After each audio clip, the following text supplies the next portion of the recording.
श्वेताश्वतर उपनिषद द्वितीय अध्याय दूसरा अध्याय प्रारंभ हो रहा है। इस दूसरे अध्याय के प्रारंभ के 5 मंत्र हैं। ये प्रारंभ के 1 से लेके 5 तक ये मंत्र हैं यजुर्वेद के। यजुर्वेद के 11वें अध्याय के प्रारंभिक 5 मंत्र हैं ये। तो प्रारंभ करते हैं। बहुत अच्छा प्रसंग दिया जा रहा है, योग का प्रसंग दिया जा रहा है। पहला मंत्र है युञ्जानः प्रथमं मनस्तत्वाय सविता धियः अग्नेर्ज्योतिर्निचाय्य पृथिव्या अद्याभरत्। युञ्जानः प्रथमं मनः तत्वाय सविता धियः अग्नेः ज्योतिः निचाय्य पृथिव्याः अधि आभरत। ऐसा ये मंत्र के शब्द हैं। तो कहा जा रहा है मंत्र में सविता। सविता जो शब्द है वैसे परमात्मा के लिए भी आता है, पर यहाँ जीवात्मा के लिए आ रहा है। ये जो सविता नामक आत्मा है, सविता इसलिए कहा जाता है क्योंकि ऐश्वर्यों को चाहने वाला है। जो ऐश्वर्यों को चाहने वाला है, ऐश्वर्यों की इच्छा रखता है, जिसके अंदर कामनाएं हैं, उसको सविता कहते हैं। तो सविता नामक ये मनुष्य जो आत्मा है, ये इसको करना क्या चाहिए? प्रथमम, पहले।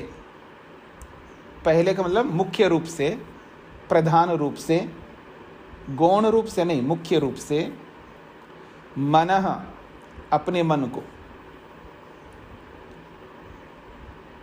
युञ्जानः, एकाग्र करना चाहिए।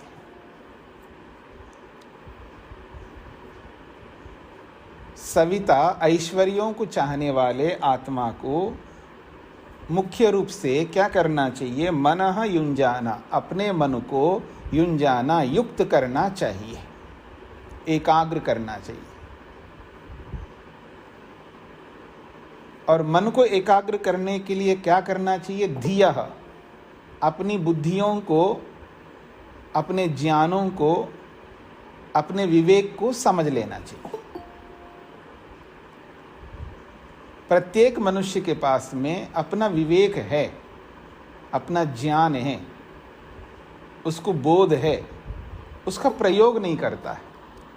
तो सबसे पहले सविता नामक मनुष्य को, आत्मा को, अपनी बुद्धियों का प्रयोग करते हुए मनः, मन को युञ्जानः, युक्त करना चाहिए, योग से युक्त करना चाहिए, एकाग्र करना चाहिए, या ध्यान से युक्त करना चाहिए, या ध्यान में युक्त करना चाहिए। किस लिए करना चाहिए? तो कहा है तत्वाय, तत्व को जानने के लिए, यथार्थता को जानने के लिए। पृथ्वी से लेके परमेश्वर पर्यंत पंचमा भूतों में पहली वस्तु है पृथ्वी। पृथ्वी से लेके परमेश्वर पर्यंत, पृथ्वी, जल, अग्नि, वायु, आकाश, गंध तन्मात्रा, रस तन्मात्रा, स्पर्श तन्मात्रा, ऐसे 5 तन्मात्राएं हैं। गंध तन्मात्रा, रस तन्मात्रा, रूप तन्मात्रा और स्पर्श तन्मात्रा, शब्द तन्मात्रा, ये 5 तन्मात्राएं, 5 स्थूलभूत, 5 सूक्ष्मभूत, 5 ज्ञानेन्द्रियां, 5 कर्मेंद्रियां, मन, अहंकार, महतत्व रूपी बुद्धि, सत्व, रज, तम और परमेश्वर। साथ में स्वयं तो है ही हम जीवात्मा। तो तत्वाय, तत्व को जानने के लिए, यथार्थ को समझने के लिए, तत्वाय में चतुर्थी विभक्ति है, तत्व के लिए, यथार्थता के लिए, सत्य के लिए, न्याय के लिए प्रथमम सबसे पहले मनुष्य को, कैसा मनुष्य? सविता, जो ऐश्वर्यों को चाहने का इच्छा रखने वाला जो सविता है, वो धिया अपनी बुद्धियों को समझ करके, जान करके, मन को युंजान युक्त करे, परमेश्वर में युक्त करे, योग में युक्त करे, तत्व में युक्त करे, जहां भी युक्त करे का मतलब है योग करे। क्या होगा ऐसा? तो कहते हैं अग्नेः ज्योतिः, अग्नेः ज्योतिः निचाय्य। तो अग्नि की जो ज्योति है, अग्नि नामक परमात्मा है, तो परमात्मा की जो ज्योति है, परमात्मा का जो ज्ञान है, प्रकाश है, उसका निचाय्य, उसका निश्चय हो जाता है। परमात्मा का जो विवेक है, वैराग्य है, या यूं कहिए परमात्मा का जो तत्व ज्ञान है, परमात्मा संबंधी ज्ञान है, ऐसा भी आप कह सकते। अग्नेः ज्योति, अग्नि की जो ज्योति है, प्रकाश है, उसका निचाय्य, निचोड़ करके या उसको ग्रहण करके, पृथिव्या अधि आभरत, पृथ्वी पर, धरती पर उसको आभरत, सब प्रकार से धारण कर लेना चाहिए। तो पृथिव्या अधि आभरत, तो उसको धरती पर उतारना चाहिए, इसका ये अभिप्राय है। उसको अपने जीवन में उतारना चाहिए। पृथिव्या अधि आभरत, अधि का मतलब ऊपर, पृथ्वी के ऊपर, अधि शब्द से ऊपर अर्थ लो यदि, पृथिव्या अधि, पृथ्वी के ऊपर, आभरत, सब प्रकार से धारण करना चाहिए, अर्थात अपने जीवन में धारण करना चाहिए। ये मंत्र का अर्थ है। तो सविता नामक आत्मा को, मनुष्य को अपनी बुद्धियों का, अर्थात अपने ज्ञानों का सदुपयोग करते हुए सबसे पहले मन को युक्त करे, समाधि से युक्त करे, ध्यान से युक्त करे, एकाग्रता से युक्त करे। उससे क्या होगा? अग्नेय ज्योति, अग्नि का जो ज्योति है, अग्नि का जो स्वरूप है, अग्नि का जो प्रकाश है, वो बाहर निकल के आएगा, अर्थात ईश्वरीय ज्ञान की प्राप्ति होगी। और उस ज्ञान को, उस विवेक को पृथिव्या अधि आभरत, पृथ्वी के ऊपर ला करके उसको धारण करना चाहिए। तो शरीर में धारण होगा, इंद्रियों में धारण होगा, मन में धारण होगा, बुद्धि में, आत्मा में धारण होगा, एक प्रकार से ऐसा कहिएगा, अर्थात जीवन में उसको उतार लेना चाहिए। तभी व्यक्ति पूर्ण रूप से अपने दुखों को त्याग करके पूर्ण सुखी बन सकता है। ये योग का स्वरूप है। तो महर्षि स्वामी दयानंद सरस्वती जी ने तो यजुर्वेद का भाष्य किया है, तो इन मंत्रों का भी भाष्य किया है। तो स्वामी जी लिखते हैं युंजाना का मतलब योगाभ्यासम कुर्वाना, योगाभ्यास करते हुए। और युंजाना का एक ये भी अर्थ किया, भूगर्भ विद्या को जानते हुए। युंजाना शब्द के 2 अर्थ किए, योगाभ्यासम भूगर्भ विद्याम च कुर्वाना, योगाभ्यास करते हुए और भूगर्भ विद्या को जानते हुए, ऐसा अर्थ किया। योगाभ्यास करते हुए या भूगर्भ विद्या को जानते हुए क्या करना चाहिए? प्रथमम, सबसे पहले, मना, अपनी मन की वृत्ति को, तत्वाया, परमेश्वरादीनां पदार्थानां भावाया, परमेश्वरादीनां पदार्थानां, परमेश्वर से लेकर के पृथ्वी पर्यंत, क्योंकि परमेश्वरादि नाम, आदि का मतलब है जैसे आप लोग बोलते हैं इत्यादि, तो परमेश्वर से लेके आदि से जीवात्मा, सत्वरस्तम, महतत्व रूपी बुद्धि, अहंकार, मन, ज्ञानेन्द्रियाँ, कर्मेंद्रियाँ, तन्मात्राएं और पंचमाभूत, ये सब 28 प्रकार के तत्व हो जाते हैं। इन सब पदार्थों को यथार्थ रूप से जानने के लिए क्या करना चाहिए? मनः युञ्जानः, मन को युक्त करना चाहिए, अर्थात योगाभ्यासम कुर्वाना, योगाभ्यास में लगाना चाहिए मन को। उससे क्या हुआ? अग्ने ज्योति ही। तो अग्ने ज्योति जो है वो यहाँ पर स्वामी जी ने किया, पृथिव्यादि स्थायाः विद्युतः, पृथ्वी पर स्थित विद्युत, पृथ्वी पर स्थित जो प्रकाश ज्ञान है जो परमात्मा ने फैलाया है, चाहे ये भौतिक विद्युत है या ईश्वरीय विद्युत है, उस विद्युत के जो प्रकाश ज्योति है, प्रकाश है, उसको निचाय्य यानी निश्चय करके, निश्चित्य, भूमे अधि, भूमि के ऊपर असमन्तात धरे, धारण करे।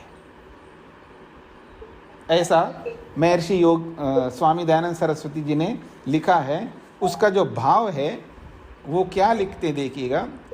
आप में से कौन है जो म्यूट नहीं करके रखते हैं? अपना अपना देखिएगा और म्यूट करके रखिए। नरेश जी म्यूट करिएगा। जो पुरुष योगाभ्यास और भूगर्भ विद्या किया चाहे वह यम आदि योग के अंग और क्रिया कौशलों से अपने हृदय को शुद्ध करके तत्वों को जानने के लिए बुद्धि को प्राप्त करके और इनको गुण कर्म तथा स्वभाव से जान के उपयोग लेवें।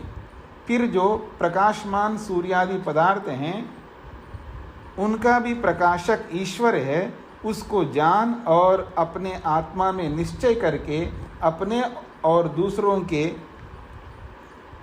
सब प्रयोजनों को सिद्ध करे। ऐसा अर्थ किया उन्होंने। संस्कृत में तो बहुत अच्छा लिखा हुआ है, यह जनः योगम भूगर्भ विद्यां च चिकीर्षेत् सह यमादिभिः क्रियाकौशलैश्च अंतःकरणं पवित्रीकृत्य तत्वानां विज्ञानाय प्रज्ञां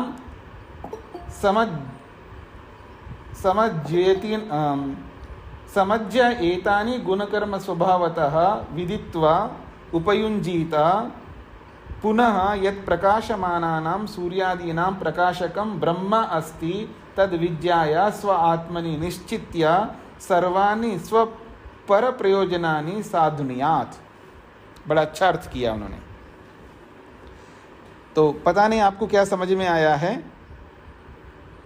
मंत्र के शब्दार्थों को ही मन में अगर आप रख लें, युञ्जानः प्रथमं मनस्तत्वाय सविता धिया, ये बहुत अच्छा मंत्र है योग से संबंधित।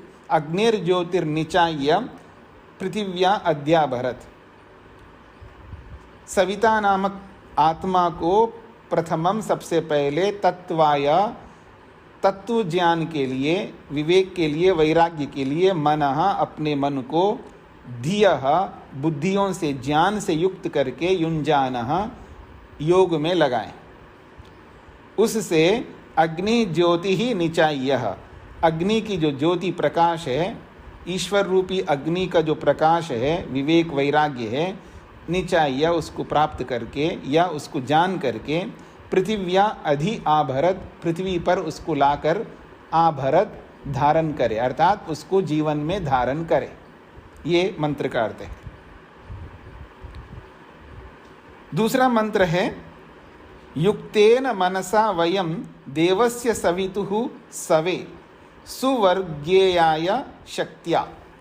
मैंने पीछे बोला था आपको, जब मंत्र को थोड़ा थोड़ा अंतर करके फिर उसको ब्राह्मण और आरण्यक, उपनिषद और प्रतिशाक्य ये सब बनाते हैं। तो इसमें मंत्र में देखिएगा, यहाँ पर उपनिषद में जो लिखा है सुवर्ग्याय, और मूल मंत्र में वेद में देखेंगे ना तो यहाँ पर है स्वर्ग्याय, स्वर्ग्याय स्वर्ग के लिए। मूल मंत्र में तो स्वर्ग्याय लिखा है और यहाँ पर सुवर्ग्याय। तो थोड़ा थोड़ा अंतर कर लेते हैं। तो सुवर्ग्याय कहेंगे तो उपनिषद का मंत्र हो जाएगा, और स्वर्ग्याय कहेंगे तो वेद मंत्र होगा। ऐसा तो युक्तेन मनसा वयम देवस्य सवितु सवे स्वर्ग्याय या सुवर्ग्याय शक्त्या, ये मंत्र है, वह छोटा सा मंत्र है। वयम, हम सब लोगों को क्या करना चाहिए? वयम, हम सब लोगों को क्या करना चाहिए? तो कहते हैं युक्तेन मनसा, युक्तेन मनसा, युंजाना था वहां पर, यहां युक्तेन अर्थ किया है। तो युक्तेन का मतलब है हमने योगाभ्यास कर लिया है, कृत योगाभ्यासेन, योगाभ्यास कर लिया है। किसने? मनसा, जिस मन ने, या जिस मन के द्वारा हमने योगाभ्यास कर लिया है। तो युक्तेन मनसा, युक्त मन से, अर्थात योगाभ्यास कर चुके हैं ऐसे मन से। देवस्य सवितु, यहां देवस्य सवितु यह परमात्मा के लिए है, षष्ठी विभक्ति का है। ये जो सब विद्याओं को प्रकाशित करने वाले जो देव है और संपूर्ण जगत को उत्पन्न करने वाले जो परमेश्वर है, ऐसे सविता परमात्मा के सवे, समस्त ऐश्वर्यों में, सवे जो है ये ऐश्वर्यों के लिए आया, सवे सप्तमी विभक्ति का, यानी ऐश्वर्य, इस ऐश्वर्य में स्वर्ग्याय, स्वः सुखम गच्छति येन तद्भावाय, ईश्वरीय सुख को जो प्राप्त होता है वो है स्वर्ग। ऐसे स्वर्ग के लिए शक्तियाँ अपने सामर्थ्य से युक्त हो जाए, ऐसा इसका अर्थ होगा। क्योंकि इसमें क्रियापद को जोड़ना है हमें, तो योग विद्या को, तत्व विद्या को जानने की इच्छा से हम सब लोगों को युक्त मन से, योगाभ्यास युक्त मन से हमको क्या करना चाहिए? अपनी शक्ति से जो संपूर्ण विद्याओं को प्रकाशित करने वाले, जो सविता संपूर्ण ब्रह्मांड को उत्पन्न करने वाले परमात्मा हैं, उस परमात्मा के सवे समस्त ऐश्वर्यों को पाने में, स्वर्ग्याय, स्वर्ग की प्राप्ति के लिए जो ईश्वरीय ज्योति है, उस ज्योति को अपने जीवन में धारण करना चाहिए। ऐसा इस मंत्र का अर्थ होगा।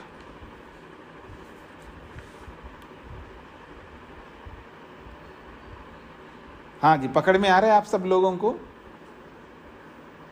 स्वामी जी एक बार फिर से बताइए। जी जी जी। वयम, हम सब लोग क्या करें? युक्तेन मनसा, युक्त मन से, यानी योगाभ्यास युक्त मन से, देवस्य, जो संपूर्ण विद्याओं को प्रकाशित करने वाले जो देव सविता संपूर्ण ब्रह्मांड को उत्पन्न करने वाले परमात्मा हैं, उस परमात्मा के सवे समस्त ऐश्वर्यों में विराजमान होने के लिए, समस्त ऐश्वर्यों को प्राप्त करने में, शक्तियाँ, अपनी शक्ति से, अपने सामर्थ्य से, अपने तप से, सुवर्ग्याय, ईश्वरीय सुख को प्राप्त करने के लिए ईश्वर की ज्योति को, जो ऊपर पहले वाले मंत्र में जो अग्नि ज्योति बोला है ना, उस ईश्वरीय अग्नि रूपी जो ज्योति है, उस ज्योति को धारण करना चाहिए। अर्थात विवेक को धारण करना चाहिए, वैराग्य को धारण करना चाहिए, यथार्थता को, सत्य को धारण करना चाहिए। तो यथार्थ सत्य जो अग्नि की जो ज्योति, परमात्मा का जो प्रकाश ज्ञान है, उसको कैसे धारण करना चाहिए? तो कहा युक्तेन मनसा, योग युक्त मन से धारण करना चाहिए। क्यों ऐसा करना चाहिए? देवस्य सवितु, वो जो समस्त विद्याओं को प्रकाशित करने वाले हैं, उसी का ही तो ज्ञान है, वो प्रकाश है, वो ज्योति है। और वो क्यों धारण करें? सवे ऐश्वर्यों की प्राप्ति में, ऐश्वर्यों की प्राप्ति के लिए धारण करना चाहिए। और किस लिए करना चाहिए? स्वर्ग्याय, सुवर्ग्याय, स्वर्ग को पाने के लिए, मुक्ति को पाने के लिए धारण करना चाहिए। कैसे धारण करना चाहिए? शक्तियाँ, अपनी शक्ति से, अपने पुरुषार्थ से, या अपने कर्मों से। ये इसका अभिप्राय है। तो अपने कर्मों से, अपने कर्मों को पवित्र बनाते हुए योग युक्त मन से वयम, हम सब लोग, उस दिव्य गुणों से युक्त सभी विद्याओं को प्रकाशित करने वाले जो सविता है, संपूर्ण ब्रह्मांड को उत्पन्न करने वाले जो सविता है, उस सविता के सवे ऐश्वर्यों की प्राप्ति में, शरीर में रहते हुए ऐश्वर्य चाहिए व्यक्ति को, उस ऐश्वर्यों की प्राप्ति में भी हमको लगना चाहिए, और सुवर्ग्याय, और मुक्ति के लिए भी लगना चाहिए। ये सब कैसे होगा? शक्तियाँ अपने कर्मों से होगा, ये इसका अभिप्राय है। आगे बढ़ते हैं। तीसरा मंत्र, तीसरा मंत्र क्या कहता है देखिएगा। युक्त्वाय मनसा देवान् सुवर्यतो धिया दिवम बृहज्योति करिष्यतः सविता प्रसुवाति तान। ये है उपनिषद का मंत्र।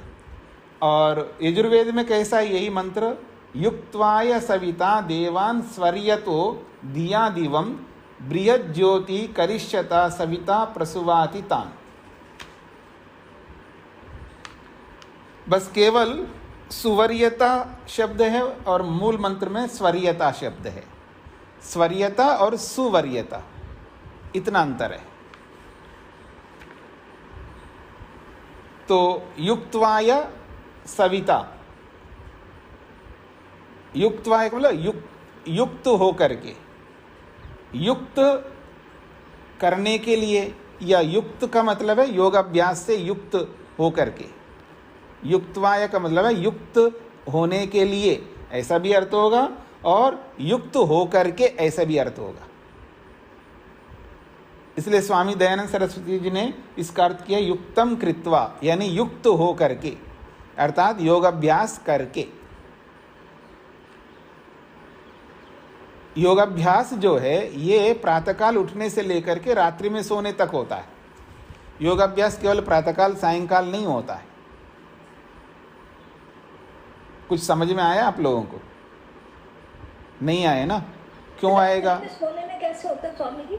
यही बता रहा हूँ ना, यही बता रहा हूँ। योगाभ्यास सुबह प्रातःकाल उठने से लेकर के रात्रि में सोने तक योगाभ्यास होता है, केवल प्रातःकाल सायंकाल नहीं होता है। किनको समझ में आए वो हाथ खड़ा करेंगे तो परीक्षा भी हो जाएगी आपकी। मैं बताऊँ कर बताना नहीं है, हाथ खड़ा करना है। हाँ, कुछ लोगों के हाथ खड़े हो गए। चलिए अब मैं बता देता हूँ, देखिएगा कि प्रातःकाल और सायंकाल तो आप ध्यान कर सकते हैं, संध्या कर सकते हैं, ठीक है ना, प्राणायाम कर सकते हैं, पर पत्नी के साथ, पति के साथ, बच्चों के साथ सत्य बोलोगे ना, या झूठ बोलोगे, तो सत्य भी तो योगाभ्यास है, और उनको दुख ना देना भी तो योगाभ्यास है। अहिंसा, सत्य, अस्तेय, ब्रह्मचर्य, अपरिग्रह, शौच, संतोष, तप, स्वाध्याय, ईश्वर प्रणिधान, ये सब क्या है? योगाभ्यास ही तो है। योग के 8 अंग है ना। आप क्या समझते हैं? योग के केवल 1-2 अंगों का ही पालन करना है हमको। इसलिए प्रातःकाल सायंकाल आपने थोड़ा सा आसन कर लिया, थोड़ा प्राणायाम कर लिया, थोड़ा ध्यान कर लिया, तो योगाभ्यास हो गया आपका। ऐसा नहीं है। इसलिए उठने से लेकर के रात्रि में सोने तक योगाभ्यास करना होता है। अब आपको समझ में आ रहा होगा। अब आ गए ना समझ में आपको योगाभ्यास क्या करना होता है। छूट नहीं सकते, बच नहीं सकते योगाभ्यास से आप। ये अलग बात है आप पति से झूठ बोलो, पत्नी से झूठ बोलो, बच्चों से झूठ बोलो, हाँ, नौकर चाकर से झूठ बोलो, मेरे से झूठ बोलो, हाँ, भगवान से झूठ बोलो, वो एक अलग बात हो गई। सबसे झूठ बोलता है आदमी, भगवान से भी झूठ बोलता है। भगवान से कैसे झूठ बोलता है? हाँ, मंदिर में जाता है, भगवान अगर मेरा काम हो जाएगा ना, हाँ, मेरा काम हो जाएगा तो मैं इतना चढ़ा दूंगा, और काम भी हो जाता है। फिर लोभ आ जाता है, इतना क्या करें भगवान को, थोड़ा थोड़ा कम भी चढ़ा सकते, चलेगा। ठीक है जी। मतलब केवल वहाँ चढ़ाने की बात नहीं है, हवन करते समय भी ऐसा करता है। मतलब भगवान की पूजा किसी भी रूप में करता है, वहाँ असत्य का प्रयोग कर ही लेता है व्यक्ति। अब वो उसको डीप में जाकर के सूक्ष्म होकर के समझने से पता लगेगा, वैसे समझ में नहीं आएगा उसको। तो योगाभ्यास तो जागृत अवस्था जब तक रहेगी 16, 17, 18 घंटे पूरे उसमें योगाभ्यास ही करना है हमको, तब जाकर के ईश्वर मिलेगा। इतना सरल नहीं है कि सुबह शाम बैठ जाएंगे और हो जाएगा और ईश्वर मिल जाएगा हमको, ऐसा नहीं मिलने वाला है। हर क्रिया को योग से युक्त करना होगा, हर क्रिया को। इसलिए ये जो योगाभ्यास का जो योग के जो 8 अंग है, ये व्याप्त है, पूरे जीवन के साथ जुड़े हुए हैं। तो चलिए आगे बढ़ते हैं। युक्त्वाय सविता, यानी योग से युक्त होकर के सविता, ये जो सविता है, यहाँ सविता जो है जीवात्मा भी है, परमात्मा भी है। क्योंकि योग विज्ञानस्य सविता, ऐसा अर्थ करते हैं स्वामी, योग पदार्थ ज्ञानस्य प्रसविता। तो योग ज्ञान को फैलाने वाला हो, विस्तार करने वाला हो, वो मनुष्य भी होता है और ईश्वर भी होता है। तो कहा जा रहा है युक्त्वाय सविता, योग करके ये जो सविता नामक जीवात्मा है, देवान का मतलब है दिव्य गुणों को, देवान दिव्य गुणों को,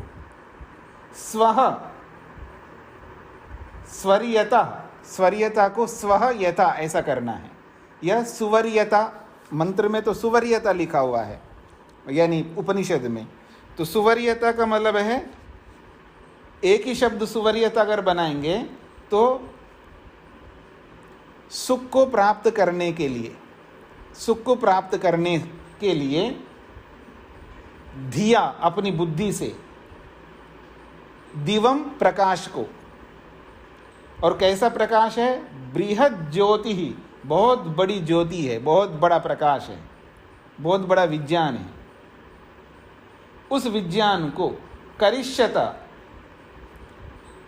करिष्यतः जो करते हैं, ऐसे करने वाले लोगों को, यहाँ पर लिखा है करिष्यतः, कुर्वन्ति, ये जो करते हैं, या करिष्यन्ति जो करेंगे, ऐसे लोगों को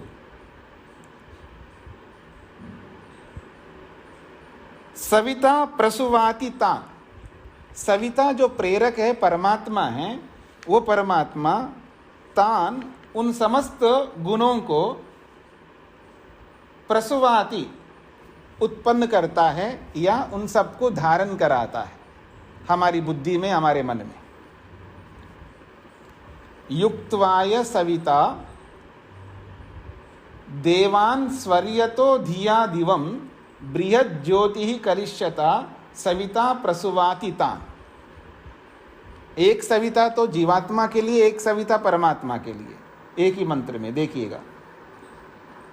तो फिर देखिएगा, युक्त्वाय सविता देवान सुवर्यतः धिया दिवम, क्योंकि इसका अन्वय करेंगे तो अर्थ समझ में आएगा। सीधा सीधा जो शब्द लिखे हुए मंत्र में सीधा सीधा अर्थ करेंगे तो आगे पीछे लगेगा आपको। तो इसका अन्वय करके जब करेंगे इसका अर्थ, तो अन्वय होगा। तो सबसे अंत में तान है, तान का मतलब उनको किनको, यान जिनको, जिन गुणों को हम धारण करना चाहते हैं, उन सबको लेकर के बोला जा रहा है। हमारे जीवन में बहुत सारे उत्तम उत्तम गुण होने चाहिए, जिसको देवान शब्द से कहा है। देवान का मतलब है दिव्य गुणों को। तो दिव्य गुणों को सविता जो परमात्मा है, वो परमात्मा हमारे मन को युक्त्वाया, हमारे मन को योगाभ्यास से युक्त करके और हमारी बुद्धि को तेज करके, धिया का मतलब बुद्धि से, दिवम जो सबसे बड़ा प्रकाश है, जो स्वर्ग को प्राप्त करने के लिए, सुख को प्राप्त करने के लिए सबसे बड़ा जो प्रकाश ईश्वर का है, उस ईश्वर के प्रकाश को करिष्यता, मानो हम उसको प्राप्त कर रहे हैं, ऐसे उस दिव्य गुणों को प्रसुवाति, उन सारे गुणों को हमारे अंदर उत्पन्न करता है, यानी हमारे अंदर धारण कराता है। इसको ऐसा भी आप कह सकते हैं, जब हम दत्तचित्त होकर के अपनी बुद्धि का सदुपयोग करते हुए अपने मन को योग से युक्त करके उन समस्त दिव्य गुणों को पाने के लिए, स्वर्ग को पाने के लिए, उस बृहत ज्योति जो है परमात्मा का, जो अग्निर ज्योति कहा था, उस बृहत ज्योति को करिष्यता प्राप्त करने के लिए हम परमात्मा के अंदर विराजमान होते हैं, एकाग्र होते हैं, तब प्रसुवाति तान, उन समस्त गुणों को परमात्मा जो है प्रसुवाति हमारे अंदर धारण कराता है। ये इसका अभिप्राय है। स्पष्ट हो गए जी मंत्र का अर्थ। बाकी शब्दार्थ देखेंगे, आपको अलग ढंग से दिखेगा उपनिषद में। मैं स्वामी दयानंद सरस्वती के अर्थ को आपके सामने रखा है। स्वामी जी मंत्र में भी कुछ फर्क है क्या? यहाँ मनसा लिखा है, कविता नहीं लिखा। हाँ जी, हाँ जी, थोड़ा अंतर है ना। मैंने बोला था ना, कुछ कुछ शब्दों को अलग कर देते हैं। मूल मंत्र में तो सविता है और उपनिषद में मनसा है, और मूल मंत्र में स्वरियता है और उपनिषद में सुवरियता है।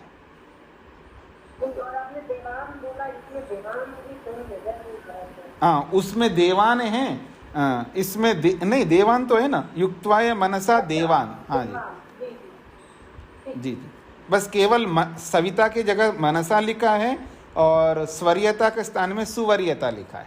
बस इतना ही, एक आध शब्द को बदल देते हैं, फिर वो उपनिषद बन जाता है, वो उपनिषद का मंत्र बन जाता है, वो ब्राह्मण का मंत्र बन जाता है, वो प्रतिशाक्य का मंत्र बन जाता है। ऐसे इस तरह का है। मूल मंत्र अलग है, थोड़ा थोड़ा अंतर करके वो अपने शब्दों को जोड़ते हैं स्पष्टीकरण की दृष्टि से।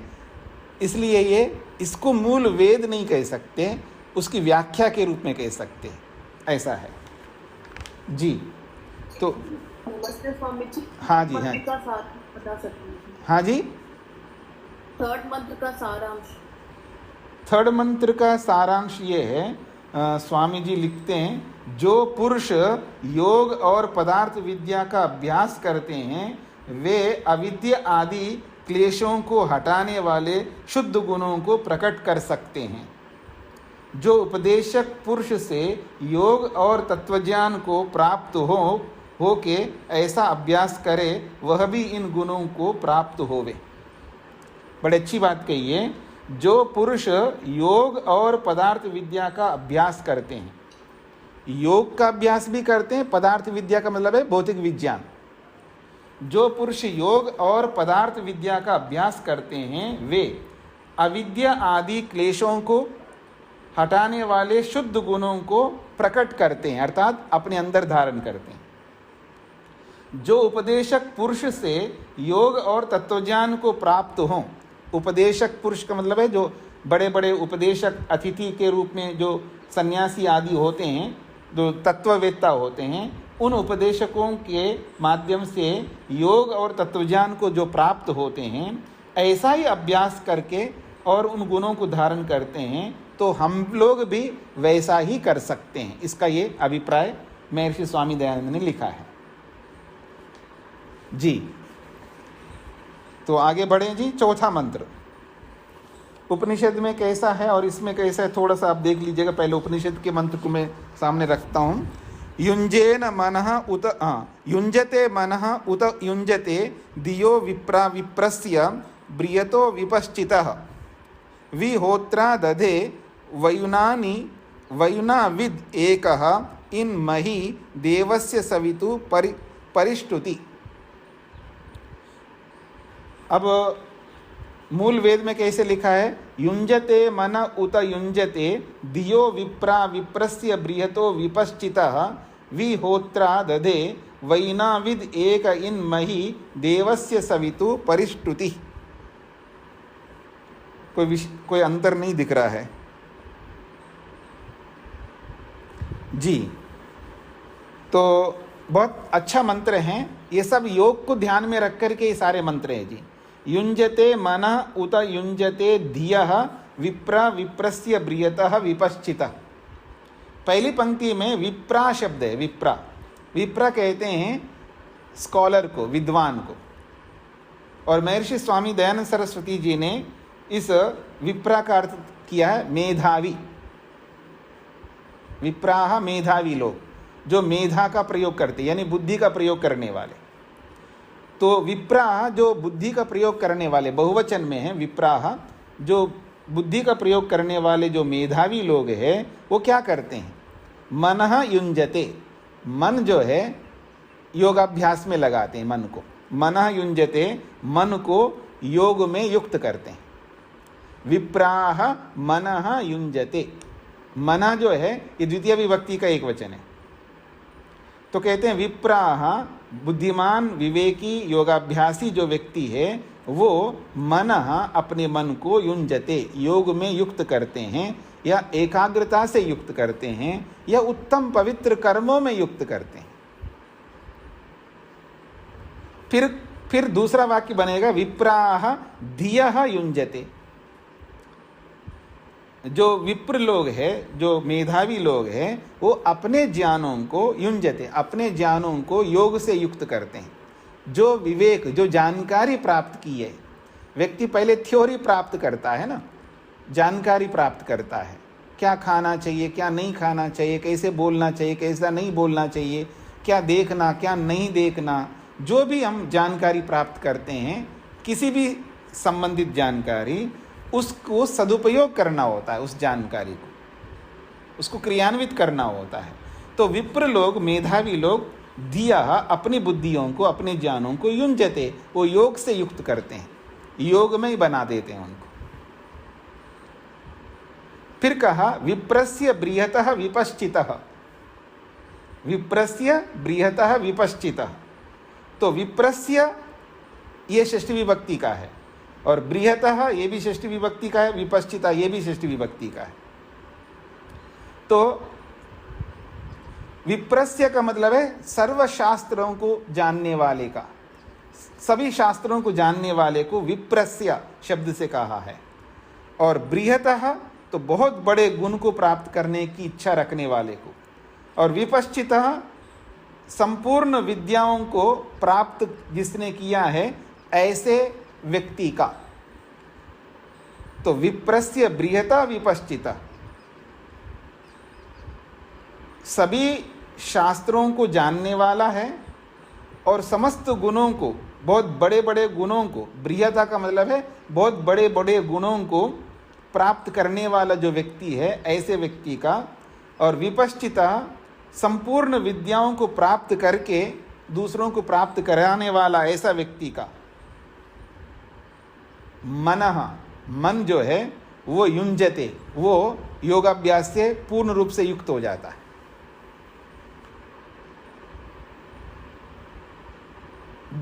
दो बातें हो गई। एक बात यह है कि मन में, एक बात यह है कि मन पूर्ण रूप से योग से युक्त किसका होता है? जो विप्रस्य, जो सभी शास्त्रों को जानता है। सभी शास्त्र का मतलब है यहाँ पर जितनी आवश्यकता है मुक्ति को प्राप्त करने के लिए उतने शास्त्रों को, क्योंकि यहाँ तो अनंत शास्त्र है ना, शास्त्र तो अनंत हैं, असंख्य है। असंख्य का मतलब है अनंता वै वेदा, वेद का जो ज्ञान है वो अनंत है। तो अनंत विद्या को तो हम प्राप्त नहीं कर सकते, सीमित ही प्राप्त करते हैं। तो यहाँ पर सर्वशास्त्र का मतलब सभी शास्त्र, और सब का मतलब है, अब सबका मतलब सभी होता है जी। बेटे को भूख लग रही है और माँ से जाके पूछा, माँ मेरे को भूख लग रही है, जाओ किचन में से लेकर के खाओ। और किचन में जाकर के बोला है सब खा लो, तो माँ करे सब खाओ। अब ये सब का मतलब क्या होगा? अब आपको समझ में आ गया सबका मतलब क्या है। वहाँ बर्तन में जितना रखा वो सब, या पूरी दुनिया में जितना भोजन रखा वो सब? बर्तन में जितना रखा है उसी के लिए रखा है वो भोजन। सब खा चुके हैं, वही लेट उठता है, क्या करें हम, सब खा करके चले गए। अब जो भी रखा है वो उसी के लिए रखा है। वो कहता भूख लग रही है, जाओ किचन में से लेके खाओ। वो जा करके पूछता है किचन में खड़े होकर के, माँ सब ले लूं? तो माँ कहती सब ले लो। तो वो सब का अर्थ वहाँ किचन में जो बना हुआ भोजन है, जिस पात्र में है, उसकी बात हो रही है, उस सब को खा लेगा। तो ठीक ऐसे ही यहाँ पर विप्रस्य का अर्थ है सर्वशास्त्रविद, सभी शास्त्रों को जानने वाला। तो सभी शास्त्र का मतलब है जितने शास्त्र मुक्ति के लिए आवश्यक है उतने शास्त्र। तो आपके मन में है कितने शास्त्र पढ़ने होंगे आपको? जितने शास्त्रों को पढ़ने से हमारे सबके कर्म सुधर जाएं, हमारे सारे पाप बंद हो जाएं, इतने शास्त्र पढ़ने होंगे। अब आपके ऊपर मेरे ऊपर निर्भर करता है कि आप एक शास्त्र पढ़ करके सारे पाप बंद करो, या 2, 4, 5 जितने पढ़ने से आपके पाप, मेरे पाप बंद हो जाएंगे, उतने शास्त्र हम सबको पढ़ने होंगे। अभी तक तो पाप बंद हुए नहीं है, इसका मतलब है अभी और पढ़ना होगा बहुत कुछ। क्योंकि स्वाध्याय जो है ना, व्यक्ति को स्मरण कराता है। इसलिए आपने पीछे पढ़ा ना उपनिषद में, जब व्यक्ति स्वाध्याय सब शास्त्र पढ़ करके जा रहा है, घर जाता है तो उपदेश करते हैं उसको। माँ ने सब समझा दिया है और बिल्कुल टिप टॉप तैयार होकर के बैग कंधे पे लटका करके जैसे जाने लगता है, फिर बोलने लगती है माँ। कुछ समझ रहे हैं आप? ऐसा होता नहीं होता है। पहले बहुत समझा दिया उसने, सब कुछ रामायण सुना दिया उसको, तो बेटा वहाँ जा रहे हो, ऐसा रहना वैसा रहना, बहुत कुछ बता दिया। तो सब ओके रेडी हो गया, और जब झोला टांग करके जाने लगता फिर बोल पड़ती है माँ। क्यों?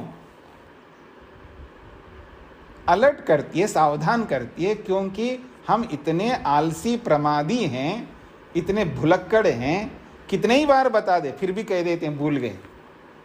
क्या करें, इसलिए याद दिलाना पड़ता है हमको। तो ऐसे ऋषि लोग भी जब पूरे शास्त्र पढ़ कर के वो स्नातक बन कर के जा रहा होता है, तो उसको आगाह करते हैं कि स्वाध्याय को नहीं छोड़ना है, स्वाध्याय को नहीं छोड़ना है, स्वाध्याय को नहीं छोड़ना है। क्योंकि जैसे जैसे स्वाध्याय करता है वैसे वैसे उसको वो स्वाध्याय याद दिलाता रहता है। तो ऐसे ही यहाँ समझ लीजिएगा क्या बोल रहा था, कहाँ पहुँच गए हम लोग। तो विप्रस्य सभी शास्त्र का मतलब है जो यहाँ मुक्ति को प्राप्त करने के लिए जितने शास्त्र पढ़ने से हमारे कर्म सुधर जाए, हमारे कर्म जो है निष्काम बन जाए और पाप कर्म बंद हो जाए। जितने शास्त्रों को पढ़ने से हमें विवेक वैराग्य हो जाए, उतने शास्त्र पढ़ने होंगे। चाहे 1 से हो जाए, 50 से हो जाए, चाहे 100 से हो जाए, वो आपके मेरे ऊपर निर्भर करेगा। और जितने शास्त्रों को पढ़ने से हमारी उपासना सुधर जाए, हमारी शुद्ध उपासना, शुद्ध कर्म और शुद्ध ज्ञान जब तक नहीं बनेगा तब तक हमें शास्त्र पढ़ते रहना पड़ेगा। तो ये है सब शास्त्र। तो सर्वशास्त्रविद को विप्रस्य शब्द से कहा, और बृहता का अर्थ किया है बहुत बड़े बड़े गुणों को प्राप्त करने वाला। और विपश्चितः अखिल विद्या युक्तस्य, मतलब अखिल मतलब संपूर्ण विद्या से युक्त हो गया। अब वो संपूर्ण विद्या से युक्त का मतलब है अब वो अविद्या रहित हो चुका है। वो व्यक्ति मनः युञ्जते, वो व्यक्ति अपने मन को पूर्ण रूप से ईश्वर में लगाता है। विहोत्रा दधे वयुनावित् एकः इत मही देवस्य सवितु परिष्टुति।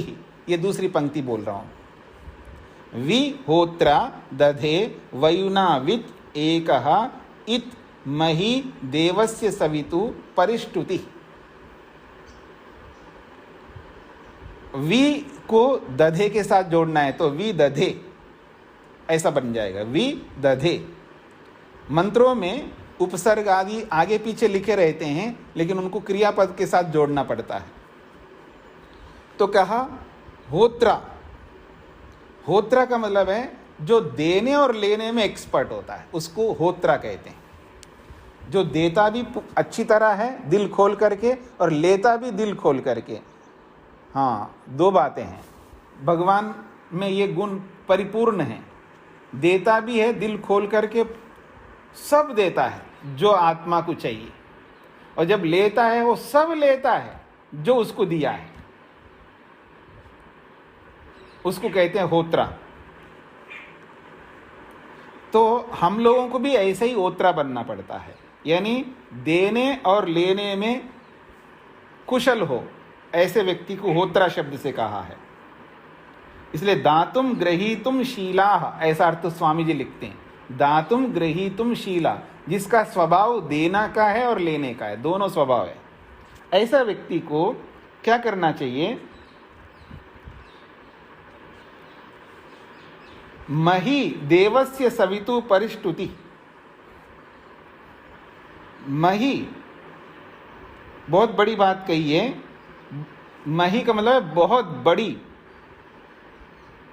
प्रकाश से युक्त, बहुत बड़ी ज्योति, क्योंकि पीछे ज्योति को लेकर के बोला ना, अग्नेर ज्योति ही, तो मही बहुत बड़ी या उत्कृष्ट श्रेष्ठ, देवस्य जो सबको प्रकाशित करने वाली, जो सविता रूपी परमात्मा का प्रकाश है, उस प्रकाश को सब ओर से प्राप्त कर लेना चाहिए, और सब लोग सब ओर से प्राप्त करके परिष्टुति, सब प्रकार से उसकी स्तुति जिस परमात्मा की जाती है, ऐसे ही प्रकाश को प्राप्त करके वयुनावित, वैनावित, वैनावित का मतलब है समस्त ज्ञानों को जानने वाला, सारी विद्या को जानने वाले को यहाँ पर वयुनावित कहते हैं।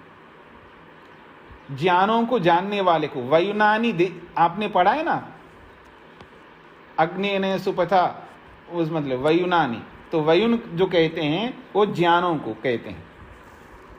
तो वयुनावित जो कि ज्ञानों को जानने वाला, यानी जितने भी ज्ञान हमें चाहिए, अलग अलग ज्ञान चाहिए ना, आत्मा का ज्ञान, परमात्मा का ज्ञान, प्रकृति का ज्ञान, इंद्रियों का ज्ञान, कर्मेंद्रियों का, ज्ञानेंद्रियों का, ऐसे अलग अलग ज्ञान है ना, वो सारे के सारे ज्ञानों को हमें प्राप्त करना होता है। जब वो प्राप्त कर लेता है तो उसको वयुनावित कहते हैं।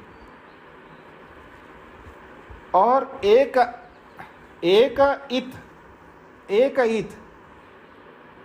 इत का मतलब है ये सारे काम एक इत होकर के करना है। एक इत का मतलब, एक मतलब अकेला, असहाय, किसी का सहयोग नहीं लेना है। हाँ, बिना किसी के सहयोग से। सहयोग का मतलब है कर्म तो अपने आप को अकेले को करना होगा ना। हाँ जी, मेरे को ध्यान करना है तो अकेले को ध्यान करना है, अकेले को ध्यान करना है ना आपको, कोई मिलकर के थोड़ा ध्यान करना है।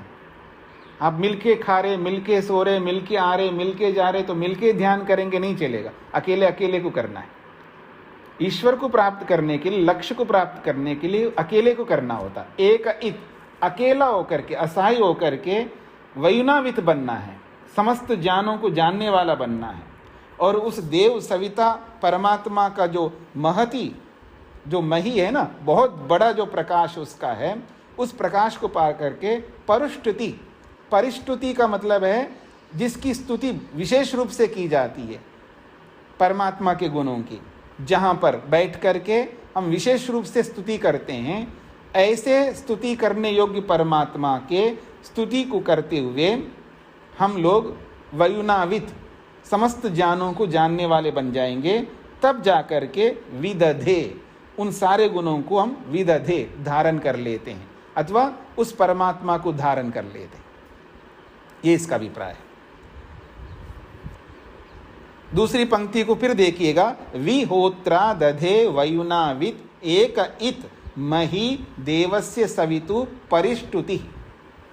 कहते हैं होत्रा, देने और लेने में जो कुशल है, योगाभ्यासी, लेने और देने में जो कुशल है, उस व्यक्ति को वयुनावित बनना है, अर्थात समस्त ज्ञानों को जानने वाला बनना है। और कैसे? एक इत, अकेला होकर के।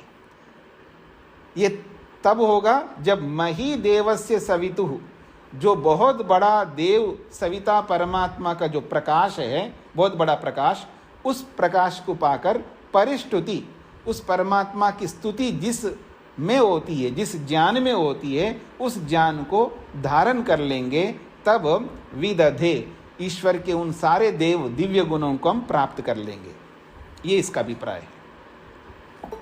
और इसका भाव स्वामी जी लिखते हैं, जो नियम से आहार विहार करने हारे जितेंद्रिय पुरुष एकांत देश में परमात्मा के साथ अपने आत्मा को युक्त करते हैं, वे तत्वज्ञान को प्राप्त होकर नित्य ही सुख भोगते हैं। जो नियम से आहार विहार करते, जो नियम से आहार विहार करने हारे जितेंद्रिय पुरुष एकांत देश में परमात्मा के साथ अपने आत्मा को युक्त करते हैं, वे तत्वज्ञान को प्राप्त होकर नित्य ही सुख भोगते हैं। ऐसा भावार्थ में लिखा है।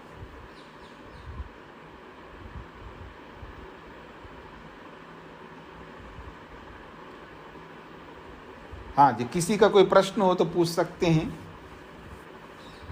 नमस्ते स्वामी जी। नमस्ते जी। स्वामी जी, यहाँ पर जो आपने योग के विषय में बताया, तो यह योग अपना चित्त की जो एकाग्र और निरुद्ध अवस्था है, उसी के विषय में बात की जा रही है। हाँ जी, हाँ जी, हाँ जी, एकाग्र और निरुद्ध अवस्था को लेकर के ही बात की जा रही है, क्योंकि ये सारी स्थिति एकाग्र अवस्था निरुद्ध अवस्था में ही प्राप्त होती है।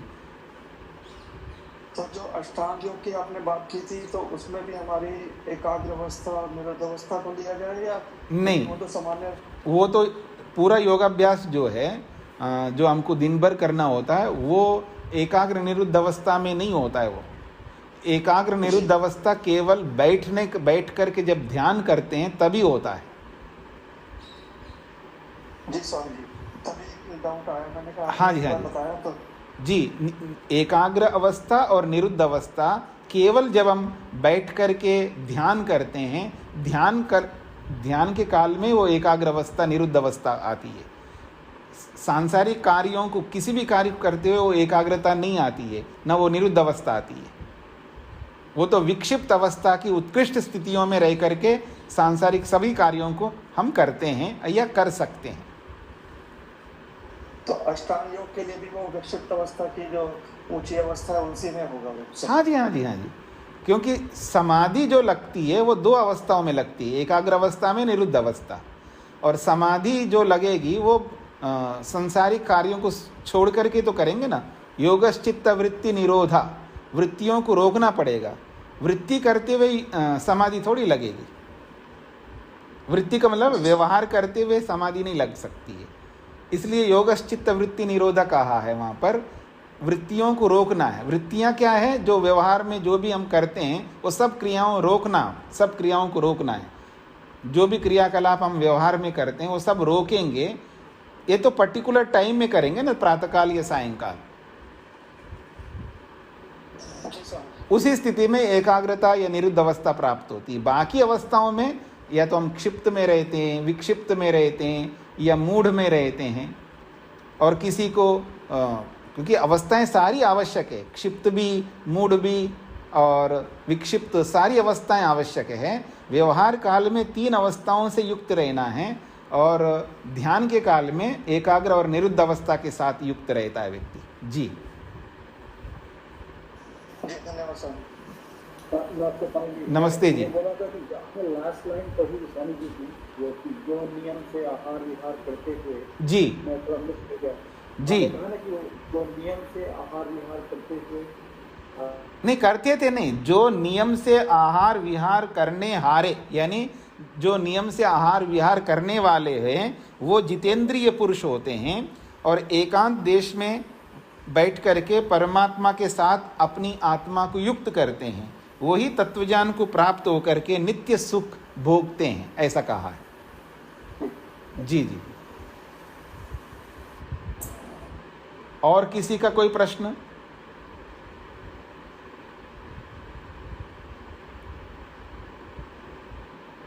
अब कोई भी प्रश्न करेंगे तो आपके ऊपर आएगा ना, इसलिए प्रश्न नहीं कर रहे हैं आप लोग। आवाज नहीं आ रही स्वामी जी मेरी आवाज आ रही है? हाँ जी, आ रही है बिल्कुल। सरस्वती जी आपसे प्रश्न कर रही है। हाँ हाँ हाँ बोलिए। स्वामी नमस्ते स्वामी जी। नमस्ते जी। मेरा आवाज सुनाई नहीं दे रही, शायद ऐसा लगा। हाँ अभी आ रही है जी। जी जी। स्वामी जी आप बता रहे थे हम दिन भर योगाभ्यास करते ही रहते हैं सुबह से शाम तक। नहीं, करते रहते ऐसा नहीं बोला, दिन भर योगाभ्यास करना होता है ये बोला है। हाँ जी जी करना रहता, मतलब अपना दिनचर्या में भी हम योगाभ्यास कर सकते हैं। कर सकते हैं बिल्कुल, क्योंकि बिना योगाभ्यास किए हम यहाँ तक नहीं पहुँच सकते हैं। यही तो कहा था मैंने, 16, 17, 18 घंटे जितना जागृत अवस्था हमारी रहेगी तब तक हमको पूरा योगाभ्यास करना पड़ता है। केवल प्रातः सायंकाली योगाभ्यास के लिए नहीं होता है, 18 घंटे योगाभ्यास के लिए होता है। हाँ अच्छा स्वामी जी, फिर हम मतलब चित्त को मतलब निरुद्ध अवस्था में वगैरह से तो ना एकाग्र तो नहीं, आपने नहीं सुना इसका मतलब। मैंने ये कहा कि योगाभ्यास तो व्यापक है ना, यम नियम आसन से लेके समाधि तक। तो जो ध्यान और समाधि है वो तो पर्टिकुलर टाइम पर होगा ना, समय विशेष पर होगा, प्रातःकाल सायंकाल। बाकी योग के जो 8 अंग, 8 में से जो 6 अंग हैं वो व्यवहार काल में भी कर सकते हैं ना हम लोग। चलो धारणा भी मान लो आप बैठ करके एक पर्टिकुलर समय, प्रत्याहार को भी, धारणा को, प्रत्याहार, धारणा, ध्यान, समाधि, इनको हटा के देखेंगे तो आप यम नियम को अगर मान लो केवल लेंगे यम नियम, तो यम नियम ऐसा है कि सुबह उठने से लेकर के रात्रि में सोने तक चाहिए आपको। यम और नियम ये 2 अंग ऐसे हैं जो आपको जब तक जागृत रहोगे आप तब तक ये चाहिए आपको। तो योगाभ्यास तो दिन भर करना है हमको, और वो योगाभ्यास यम नियम को लेकर के चलेंगे तो आपको और अच्छा स्पष्ट हो जाएगा।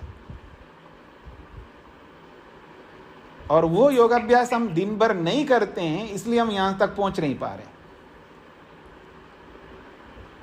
जी।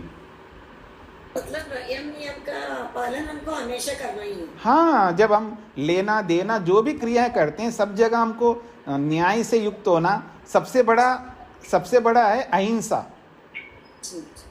हम कितना दुख देते पति को, पत्नी को, बच्चों को, मतलब किस किस को कितना, आप लोग भी कितना दुख देते मेरे को, ठीक है ना। म्यूट करो बोलता हूँ, आप नहीं करते हैं, व्यवधान हो रहा है, दुख देते नहीं देते हैं, ठीक है ना।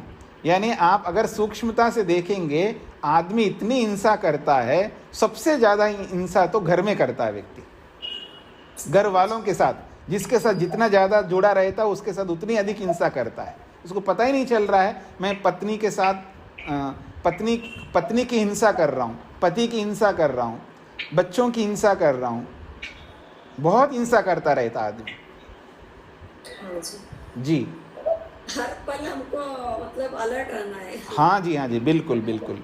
तो अहिंसा यानी यम और नियम जो है व्यवहार के हर पहलू पर, हर एंगल पर आपको ये काम आएंगे पूरे व्यवहार काल में। जी हाँ धन्यवाद स्वामी जी। स्वामी जी मुझे बुक्स मिल गई वेदांत दर्शन का। अच्छी बात है, शुभकामनाएं जी। जिन जिन को मिली है उन सबको शुभकामनाएं, और जिनको नहीं मिली उनको भी शुभकामनाएं, वो भी ले आए, मंगवाए जी। और समय का भी आप विचार करिएगा। क्या पहले करेंगे तो कुछ लोगों को समस्या, बाद में करेंगे कुछ लोगों को समस्या। क्या 8 से 9 कर लें, फिर कहेंगे आप लोग वैसे ही आप लोग ऊँघते रहते हैं और ऊँघ जाएंगे। भोजन खाने के बाद अगर आप पढ़ेंगे तो और मुश्किल हो जाएगा आप लोगों को।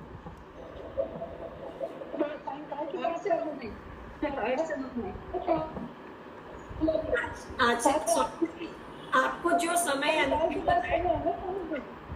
नहीं, मेरे को जो समय अनुकूल है वो तो मैं देख रहा हूँ, लेकिन कई लोगों को समस्या भी हो रही है ना, तो इस दृष्टिकोण से फिर और विचार करता हूँ मैं कैसे करूँ। हम एडजस्ट कर लेंगे स्वामी जी। जी। स्वामी जी स्वामी जी, सात से आठ आप सायंकाल की बात कर रहे हैं ना? हाँ जी, हाँ जी, पाठ की बात कर रहा हूँ आप ये 7 से 8 की जी। तो सायंकाल की बात है ना ये? हाँ जी, नहीं आप लोगों को अनुकूलता है, लेकिन जिनके बच्चे स्कूल जाते हैं उनके लिए मुश्किल होगा ना। जो विदेश में बैठे हैं उनका प्रातःकाल का समय होता है और उनके बच्चे स्कूल में जाते हैं, हाँ, और वो स्कूल भेजेंगे बच्चों को या आपके क्लास लेंगे? स्वामी जी, ये जो 6 से 7 चल रहा है ना, यही रख लीजिए। जो 6 से 7 क्लास है, यही टाइम रख लीजिए। अब यही रखते हैं तो कुछ लोग कहते हैं हमारा व्यायाम नहीं हो रहा, हमारी उपासना नहीं हो रही है, हाँ? तो बहुत सारी समस्याएं हैं, तो देखते हैं। हाँ, वो तो देखिएगा, कुछ लोगों को तो समस्या होगी हर समय का, मतलब कोई भी समय मैं रखूंगा वो समय सबको अनुकूल बिल्कुल नहीं होगा। 3 से 4 रख लो स्वामी जी। हाँ जी, 3 से 4। हाँ माता जी, वो विदेश वाले क्या करेंगे फिर? हाँ स्वामी जी, आप 7 से 8 नहीं आना चाहिए, हमारा रहता है ना। चलिए आप सोचते रहिएगा, फिर मेरे को जो होगा तो फिर वैसे ही करूँगा। चलिए आगे बढ़ते हैं। ओम का उच्चारण।